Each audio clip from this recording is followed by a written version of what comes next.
ingat bahwa ketika kita sudah dilahirkan, maka sesungguhnya kuasa daripada iblis itu sudah dilumpuhkan. Kuasa iblis sudah dilumpuhkan, ya. Jadi di sini berbicara tentang pertempuran itu ada di dalam pikiran. Itu bisa jadi karena satu pelarian diri. Dia pelarian diri, dia stres, tertekan. Jadi dia butuh sesuatu hal yang menenangkan. Tadi makanya suatu waktu. Obat, obrolan buat anak Tuhan. Oke, nah kita kembali lagi nih Kak Theo dari soal kan kita bahas soal tentang pornografi gitu ya, video 19 detik.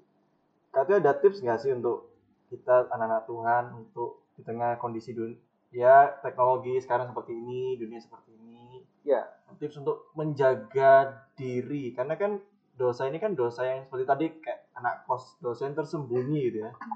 Kan apalagi kalau nggak ada yang ngawasin ya. Ada nggak sih Kak Theo tips untuk anak-anak Tuhan ya. untuk menjaga Sebenarnya untuk keluarga itu bisa kita alihkan ya dengan keluarga rohani itu tadi diri? ya. Kalau keluarga fisik kita jauh, maka akan ada keluarga rohani. Kalau belum punya, carilah persekutuan orang percaya. Kalau kamu nggak mau, itu berarti menunjukkan bahwa dirimu berarti belum ya diisi sendiri. Jawab dalam hati ya. Dalam hati. Harusnya sebagai anak Tuhan meskipun kita jatuh ya, pasti ada suara-suara ya, suara-suara untuk menarik kita, ayo pulang kembali. Jangan biarkan itu lama ya. Semakin lama kita semakin hanyut. Tiga jari tok itu ya. Harus bangkit. Ya. Jadi yang pertama adalah kita ambil dalam kitab Filipi ya. Kitab Filipi 4 ayat 8. Apapun kita buka ya. Ini kita sebenarnya berkaitan dengan pikiran ya. Iya. Kita buka dalam kitab Filipi. Mana ya Filipi ya? Perjanjian lama kayaknya. Perjanjian lama katanya ya. Iya. Filipi 4 ya, Filipi 4 ya, ini sebenarnya ayat yang terkenal juga yang sering kali mungkin kita semuanya sudah baca. Ayat 8 saya akan bacakan.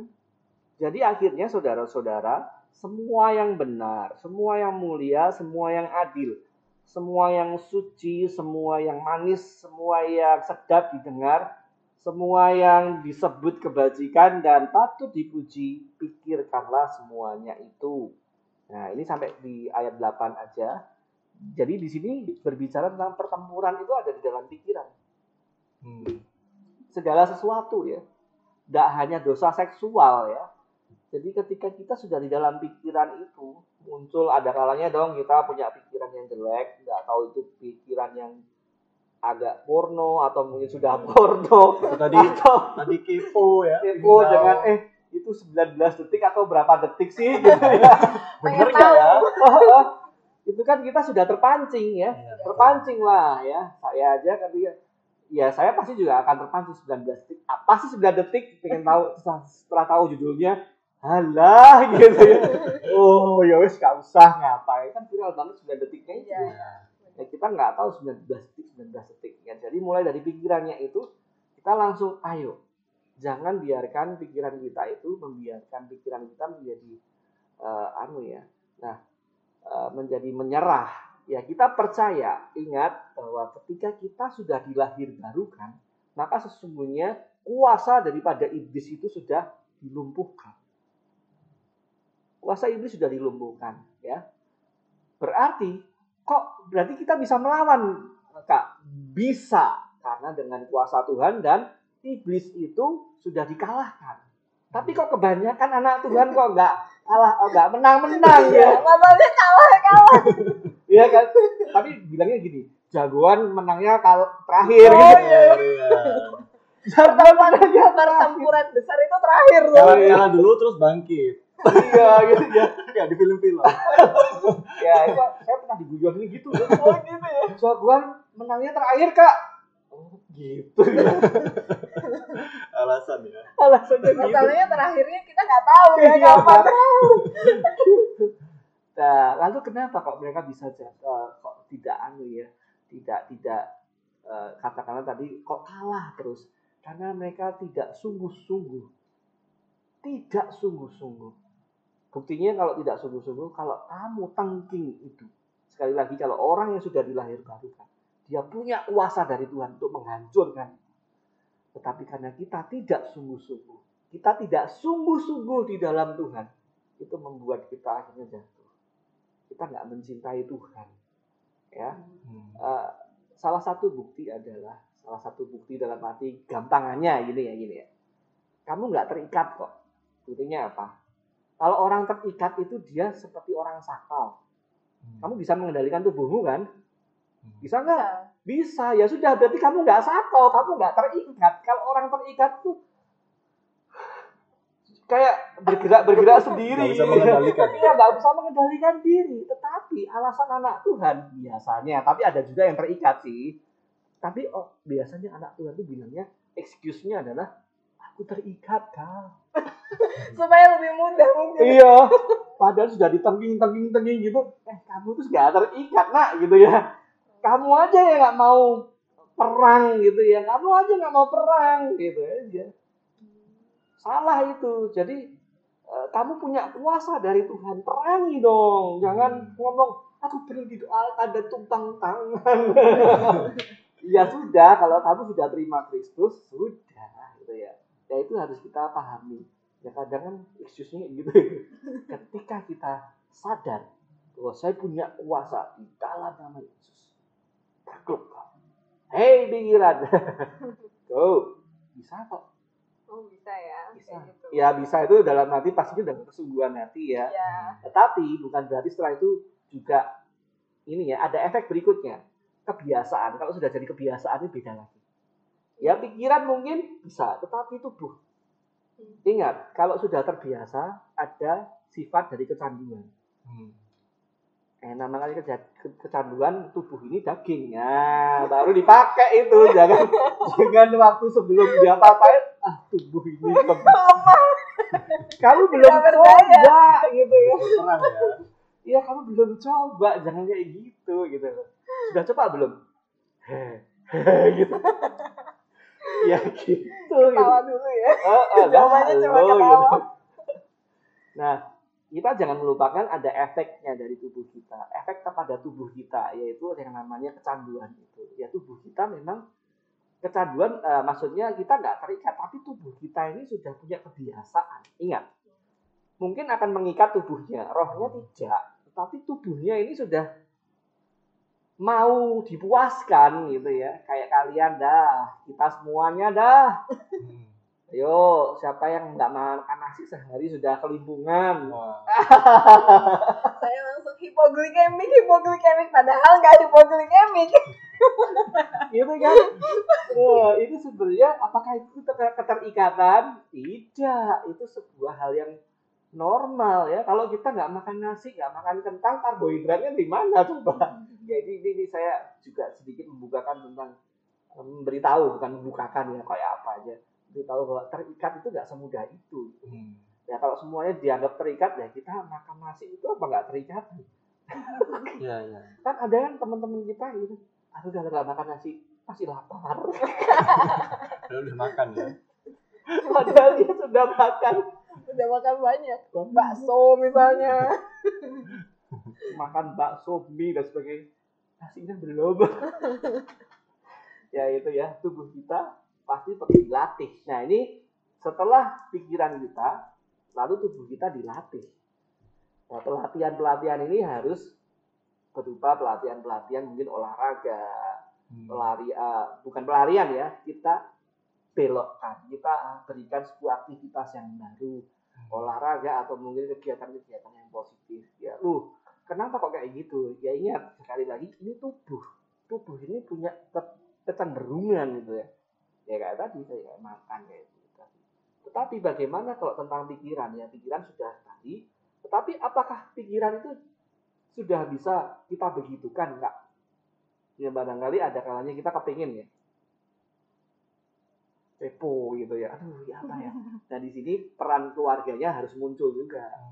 Dia juga harus sadar bahwa, ayo, kalau dia berani, dia boleh. Kak, tadi aku sudah beberapa menit mikirin ini ya, tapi nggak ngelakuin kok. Ya ini sebuah kembali ke dengan keluarga itu tadi ya. Oke, itu tetap dosa, akui dosamu ya, walaupun nggak melakukan ya. Setidak-tidaknya ini bukan excuse juga ya, tapi dia tidak melakukan dulu. Wah, meskipun di sini ini sudah bagus. Jadi pikirannya, kemudian tubuhnya ini harus dilatih ya, karena tubuh ini memang manusia ini lemah banget, makanya Tuhan tidak salah ngomong kita ini domba gitu ya. Iya benar ya. Domba itu paling lemah. Berikutnya adalah persekutuan orang percaya. Ya, persekutuan orang percaya maksudnya keluarga itu perlu. Ya, 3 hal. Kamu sudah punya kuasa, pikirkanlah yang baik, yang benar, ya, yang manis, yang ada dalam kitab Filipi. Apa yang kira-kira manis itu? Gula. Oh, gula. Gula ya, Mas. Ya. Jadi taruh gula di depan, terus pikirkan terus ya, gitu. Nggak akan diabetes kok kalau cuma memikirkan. Iya benar ya. Cuma mikirin ya. Asal jangan dicoba. Pikirin gula, pikirin makanan yang enak gitu. Nah, tapi maksudnya bukan itu ya. Ya. Maksudnya adalah sesuatu yang ada keluar atau muncul dari firman Tuhan. Baca Alkitab, berdoa ya. Persekutuan bersama orang-orang seiman, yaitu ya pikirkan firman Tuhan, sesuatu yang indah, janji-janji Tuhan padamu itu apa? Itu ya, itu yang Filipi. Bukan gula, bukan sesuatu hal yang indah, cewekmu yang cakep malah jatuh lagi ya. Ya kayak gitu. Kayak tadi tentang peperangan pikiran, kan kadang kita sering keserang gitu ya. Apalagi gini ya, yang nggak hanya mungkin pria tapi pria wanita juga ya, tentang pikiran yang nggak benar. Jadi memang kita harus tangking gitu ya, harus perang. Dan memang tadi Kak sempat disinggung, dia alihkan gitu ke kegiatan yang lainnya, karena memang apakah benar kalau kita nganggur itu biasanya sering keserang? Nganggur itu maka kita keserang. Ya sebenarnya kalau dari kata nganggur itu berarti kan nggak ngapa-ngapain ya. Tapi sempetkah kita nganggur ya? Bagi yang mungkin kerjaannya kurang ya. Gitu ya. Sebenarnya pekerjaan Tuhan itu banyak loh. Jadi menyinggung sedikit ya. Kita sebagai anak-anak Tuhan, kalau kita mengatakan aku nganggur, enggak. Pekerjaan Tuhan itu terlalu banyak. Sehingga saking banyaknya kita nggak bisa mengatakan diri kita nganggur. Gitu ya. Kalau kita sampai nganggur, pasti ada sesuatu dengan diri kita dulu. Entah itu karena kita capek pengen istirahat, jadinya istirahat sebentar karena memang capek ya. Mungkin kita nggak ngerjain itu nggak apa-apa, tetapi kalau pengangguran di dalam hal kita masih sehat gitu ya, terus habis itu kita pengen nganggur, waduh, motivasimu apa gitu ya? Ngapain motivasimu nganggur? Pekerjaan Tuhan sudah kamu kerjakan semua, yakin gitu ya? Semua sampai setuntas dia udah bilang gitu ya? dia sudah mengakhiri. Berarti sudah puas gitu. Nah, jadi kalau saya nggak menjawab langsung ke sana ya. Okay. Apakah kejatuhan manusia itu nganggur? Kita lihat aja dari Daud. Sebenarnya itu kan diambil dari Daud kan. Daud nganggur. Sebenarnya Daud tuh nggak nganggur lagi. Cuma dia menganggurkan diri. Itu zaman perang loh itu. Itu masa perang. Terus dia kan ada. Ya kalau dia capek nggak apa-apa. Mungkin ditulis karena Daud capek dia beristirahat nggak apa-apa. Tapi ini nggak, dia nggak merasa capek kok. Terus gara-gara dia menganggurkan diri, ya mungkin saya lebih mengorek, ngapain kamu nganggur? Buat apa kamu nganggur? Gak ada kata nganggur di dalam Tuhan. Ya, gak ada kata nganggur. Kalaupun kamu nganggur, itu pasti kalau nggak buah baik atau positif, yang baiknya ya karena kamu istirahat. Jeleknya, kamu cari-cari itu. Kalau nggak kabur, melarikan diri dari Tuhan, kamu letih dengan semuanya mungkin.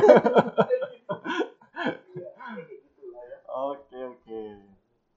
Ini dari Widya, ada lagi yang mau ditanyakan? Apa ya? Kayaknya sudah ya. Katanya mungkin ada pesan-pesan terakhir buat teman-teman semuanya. Ya, sebenarnya ada beberapa hal ya tadi yang belum kelewatan ya mengenai tentang gangguan seksual ya. Di dalam gangguan seksual itu, atau kenapa sih penyimpangan seksual itu bisa terjadi? Penyimpangan ini macam-macam ya, bisa saja lesbi, homo dan hypersex ya, Oh. dan juga seks pranikah itu kan juga sebenarnya kelainan juga, walaupun kelainannya dia normal, masih normal, cuma melakukannya tidak tepat. Itu bisa jadi karena satu pelarian diri. Dia pelarian diri, dia stres, tertekan, jadi dia butuh sesuatu hal yang menenangkan. Tadi makanya keluar dopamin. Terus berikutnya gangguan roh jahat. Ada yang gangguan roh jahat beneran. Jadi ya mohon maaf ya, ada orang-orang tertentu yang dipakai roh jahat untuk menampilkan sensualitas. Ya, makanya pada perjanjian lama itu ada beberapa orang atau penyembahan berhala itu dikategorikan ada seksualitasnya di sana. Nah itu kan ada sesuatu perasukan roh. Nah ini beda lagi penanganannya, pastinya dia berbeda ya. Lalu berikutnya adalah akibat keabnormalan tubuh ya, barangkali hormon-hormon. Mungkin dia lahir dengan kondisi yang tidak normal dalam tubuhnya ya. Hormon-hormonnya juga tidak sama dengan orang-orang pada umumnya. Ya, meskipun sebenarnya semua orang, kita semua sudah abnormal kok. Ya kita semua abnormal, cuma ada yang lebih abnormal lagi. Mohon maaf kalau mungkin bahasanya kayak gitu ya. Bukan berarti untuk merendahkan, tidak. Tapi ya ini yang saya tahu bahwa ada beberapa orang mungkin hormonnya tidak stabil sehingga itu menimbulkan sebuah perbedaan di dalam hal seksualitas. Jadi tiga hal ini yang mungkin bisa mendasari kita akar permasalahan daripada seksualitas yang harus kita pahami ya. Jangan mentang-mentang lu ditenging-tenging aja belum tentu itu bukan roh jahat, itu pelarian diri. Kalau pelarian diri kan mau kamu tenging kayak apa begitu balik. Mungkin dia kesepian gitu. Dia tertekan juga bisa kan. Butuh pelepasan untuk supaya nggak stres itu. Olahraga. Punya komunitas. Betul. Oke. Ada lagi katanya mungkin yang sampaikan buat teman-teman. Ya, seksualitas tuh banyak banget ya, tapi anak-anak Tuhan, engkau punya kuasa. Kalau engkau mengaku bahwa engkau adalah anak Tuhan, Tuhanmu itu punya kuasa. Dan pastinya kamu punya kuasa itu, tinggal minta dan lawan itu. Dan pasti kamu menang. Rendahkan dirimu di hadapan Tuhan dan lawanlah iblis. Itu dalam kitab 1 Petrus. Maka dia akan takut akan kamu. Tidak ada alasan untuk kita mengatakan enggak. Lawan dengan sungguh-sungguh, percaya kuasa itu ada di dalam tangannya. Amin. Oke, thank you banyak buat Kak Theo serinya hari ini yang tentunya sama memberkati kita semuanya. Kita jadi tahu banyak hal itu ya tadi ya. Dan juga membuka banyak hal ya tentang ternyata seksual itu awalnya diciptakan dari 3 hal. Untuk 3 hal. Dari Tuhan untuk 3 hal. Apa aja tadi? Ayo, ingat kan? Aku ingat. Kasih. Penyatuan. Kasih. Dan yang terakhir apa? Keturunan. Yes. Oh iya. Ya, untuk keturunan. Ya, jadi penyimpangan itu oleh karena kejatuhan manusia ya, sejak kita jatuh di dalam dosa, tapi kabar baiknya Tuhan menebus kita kembali, dan artinya kita ditebus, dibeli, dan akhirnya kita bisa melawan itu semua kayak gitu ya, dengan kuasa Tuhan tentunya. Oke, begitu aja. Thank you buat semuanya yang udah nanti akan menonton siaran ulangnya juga, dan sampai ketemu di topik-topik kita berikutnya. Sampai jumpa. Tuhan Yesus memberkati. Bye-bye. Nah, gimana obrolan buat anak Tuhan tadi? Kalau teman-teman ada topik yang menarik dan juga ada pertanyaan, silakan komen di YouTube channel kita. Jangan lupa untuk like, share, dan subscribe. Dan juga bunyikan tombol loncengnya. Ditunggu konten-konten menarik kita berikutnya. Tuhan Yesus memberkati.